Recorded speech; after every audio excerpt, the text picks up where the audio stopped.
Hello दोस्तों, आज हम हिंदी विषय के वर्ण व्यवस्था में भाषा बोध का पार्ट 4 लेकर के आए हैं, जिसके अंतर्गत अल्प प्राण और महाप्राण के बारे में हम पढ़ेंगे। इससे पहले भी हमने वर्ण व्यवस्था में भाषा बोध पर 3 वीडियो बना चुके हैं, जिसका लिंक आपको हम डिस्क्रिप्शन में दे देंगे। आप वहां जाकर भी उन वीडियो को देख सकते हैं। तो चलिए दोस्तों, आज का टॉपिक चालू करते हैं। टॉपिक चालू करने से पहले हम कल के पुराने वीडियो जो हम बना चुके हैं उस पर जो चीज़ पढ़े थे उसको एक छोटा सा रिविज़न कर लेते हैं। जैसे हमने व्यंजन के टॉपिक में पढ़ा था स्पर्श व्यंजन के बारे में, और इसमें वर्ग भी देखा था, क वर्ग, च वर्ग, ट वर्ग, त वर्ग, प वर्ग, ये वर्ग भी देखे थे। इसके अंतर्गत में जो जो वर्ण आते हैं उसको भी देखा था। स्पर्श व्यंजन की संख्या भी हमने देखी थी कि 25 होती है, और अंतस्थ व्यंजन के बारे में भी पढ़ा था, य र ल व, ये अंतस्थ व्यंजन की श्रेणी में आते हैं। इसके बाद आता है ऊष्म व्यंजन, जिसमें श, श, स और ह आता है। इसकी संख्या भी 4 होती है, और अंतस्थ व्यंजन की संख्या भी 4 होती है। यहाँ तक हमने पिछले वीडियो में देखा था। अब आगे हम देखते हैं, क्योंकि इसका उपयोग अभी आने वाला है, इसलिए हम इसको छोटा सा शॉर्ट रिवीजन किए हैं।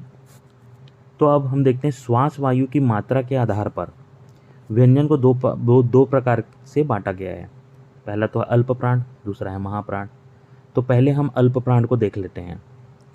जिन वर्णों के उच्चारण में श्वास वायु की मात्रा कम होती है, मतलब कोई भी वर्ण का उच्चारण हम करते हैं उसमें हमको श्वास वायु की मात्रा कम लगती है, वो अल्प प्राण कहलाते हैं।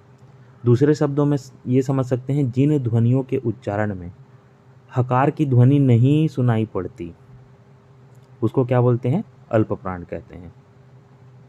अब देखते हैं इसके अंतर्गत कौन कौन से वर्ण आते हैं। तो प्रत्येक वर्ग के 1, 3, 5 के वर्ण जो हैं अल्प प्राण में आते हैं। ठीक है, तो यहाँ पर हम देख भी लेते हैं 1, 3, 5 इसके जो वर्ण हैं वो अल्प प्राण के अंतर्गत आएंगे। इसके अलावा और क्या आएगा? अंतस्थ व्यंजन जो है वो भी इनके अंतर्गत आएगा, मतलब य र ल व, इतना जो है अल्प प्राण कहलाता है। तो आपको एग्ज़ाम में इसके ऑप्शन में ये दे करके भी पूछ सकता है। जैसे एग्ज़ाम में दे दिया जो त है, त, द और इया, और ऑप्शन में और कुछ दे दिया, ह दे दिया, इसमें से बोलेगा कौन सा जो है अल्प प्राण नहीं है, अल्प प्राण का वर्ण नहीं है, ऐसा दे दिया। तो आपको फिर बताना है ह, है ना। मतलब इस टाइप का आपको ऑप्शन दे सकता है, ठीक है, और आपको पूछ सकता है। तो ये तो क्लियर ही हो गया कि अल्प प्राण किसको बोलते हैं। अब देख लेते हैं महाप्राण किसको बोलते हैं। तो जिन वर्णों के उच्चारण में श्वास वायु की मात्रा अधिक होती है, मतलब जब उसको बोला जाता है तो श्वास वायु ज़्यादा लगती है।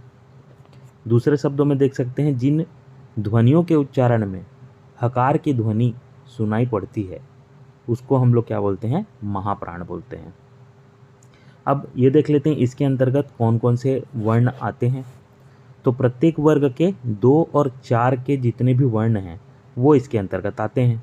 तो ये 2 हो गया, ये 4 हो गया, इसके अंतर्गत जितने भी वर्ण आ रहे हैं ये सब महाप्राण के अंतर्गत आएंगे। उसके बाद हम देख लेते हैं और क्या आता है महाप्राण के अंतर्गत। ऊष्म व्यंजन आता है। ऊष्म व्यंजन मतलब श, श और स, ह, ये जो है इसके अंतर्गत आता है महाप्राण के अंतर्गत। तो ये हमने महाप्राण का भी देख लिया। अब इसको याद करने का तरीका मैं बता रहा हूँ। सबसे पहले एक एक छोड़ करके हम लिए हैं। पहले 1 को लिया, फिर 3 को लिया, फिर 5 को लिया, ये हो गया अल्प प्राण। फिर 2 को लिया, फिर 4 को लिया, ये हो गया महाप्राण। ऐसे करके भी आप याद कर सकते हो, ठीक है। या फिर आप क्या करोगे कि महाप्राण को बस याद कर लो, आपको अल्प प्राण ऐसे याद आ जाएगा, क्योंकि महाप्राण से जो बच गया वो फिर अल्प प्राण है। ऐसे करके भी आप याद कर सकते हो।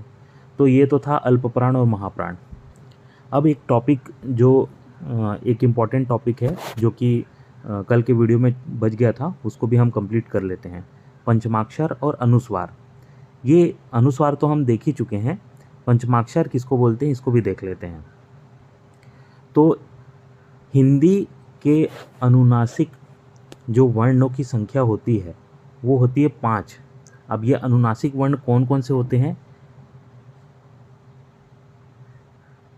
अंगा, इया, अणा, न, म ये होते हैं। ये सभी क्या कहलाते हैं? पंचमाक्षर कहलाते हैं।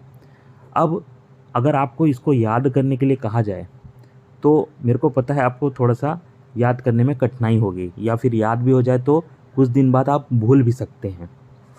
तो इसको लंबे समय से याद रखने के लिए आपको क्या करना पड़ेगा? आपको जो हमने ये जो लिख करके जो बताया है, जो याद करवाया है ना, ये जो इस तरीके से लिख करके जो बताया है, इसी के ज़रिए आप उसको बहुत अच्छे से याद कर सकते हो। कैसे?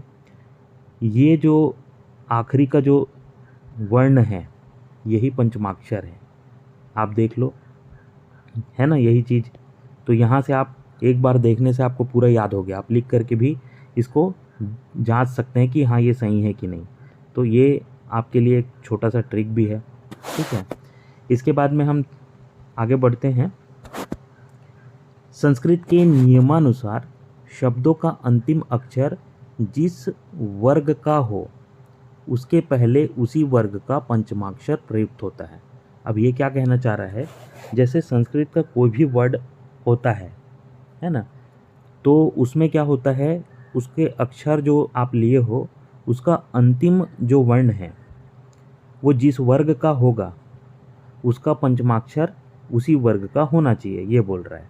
अब जैसे मान लो मेरे को मान लो 5 लिखना है, तो संस्कृत में 5 को क्या बोलते हैं? पंच बोलते हैं। ऐसा होता है, या और च ये होता है। ये क्या बोलना चाह रहा है? जब संस्कृत का जो नियम के अनुसार में ये अक्षर हमने ले लिया, इस अक्षर का अंतिम जो वर्ग है वो कौन सा वर्ग है? ये च वर्ग में हुआ ना, च वर्ग हुआ। अब च वर्ग है मान लो, तो उसके पहले उसी वर्ग का पंचमाक्षर प्रयुक्त होगा। मतलब इसी जो वर्ग है उसी वर्ग का पंचमाक्षर, मतलब ये इया वही प्रयुक्त होगा।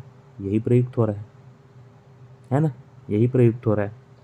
तो यही चीज़ को वो बोल रहा है। दूसरे वर्ग का पंचमाक्षर प्रयुक्त नहीं हो सकता, केवल इसी वर्ग का ही होगा। आप कोई भी अक्षर बना करके देख लो, ठीक है। आप बाकी भी देख सकते हो। नेक्स्ट आगे बढ़ते हैं। जब अपने वर्ग के वर्ण से हल रूप में जुड़ते हैं तब लेखन सुविधा हेतु अनुस्वार में बदल दिया जाता है। मतलब ये क्या बोल रहा है? जब हल रूप में जुड़ते हैं तो लेखन सुविधा के लिए वो अनुस्वार में बदल दिया जाता है। मतलब कि जैसे कि हमको अंग लिखना है, अंग, ठीक है, अंग लिखने हैं तो हम लोग ऐसे लिख देते हैं जनरली। अब आपको ये क्वेश्चन में भी पूछ सकता है, ये अंग लिख दिया, अब इसके बाद ऑप्शन दे देगा तो इसमें कौन सा पंचमाक्षर प्रयुक्त होगा, ऐसा पूछ देगा। और आता भी है, आया भी है, आप जाके देख भी सकते हैं। तो ये कैसे होगा? अ और ड ऐसे लिखोगे और ग ये लिखोगे। तो ये क्या होता है? ये बोलना यही चाह रहा है कि हल रूप में अगर जुड़ता है कोई तो यही जो है ये अनुस्वार में बदल दिए जाते हैं, अम की मात्रा में बदल दिए जाते हैं। तो ये क्या हो जाएगा? अंग हो जाएगा। ऐसे ही लिखाएगा। ऐसी और भी बहुत सारे एग्जाम्पल आप ले सकते हो, जैसे घंटा ले सकते हो, है ना, हिंदी को ले सकते हो। कंप लिखोगे, कंप कैसे लिखोगे? टंकन कैसे लिखोगे, है ना। तो ये सब आप ले सकते हो एग्जाम्पल के लिए। पथ ले सकते हो, दंड ले सकते हो, आप ये सब एग्जाम्पल जो है बना करके देख सकते हो। तो ये तो था पंचमाक्षर और अल्पप्राण और महाप्राण का टॉपिक। आशा करता हूँ आपको बहुत अच्छे से समझ में आया होगा। आज के लिए धन्यवाद।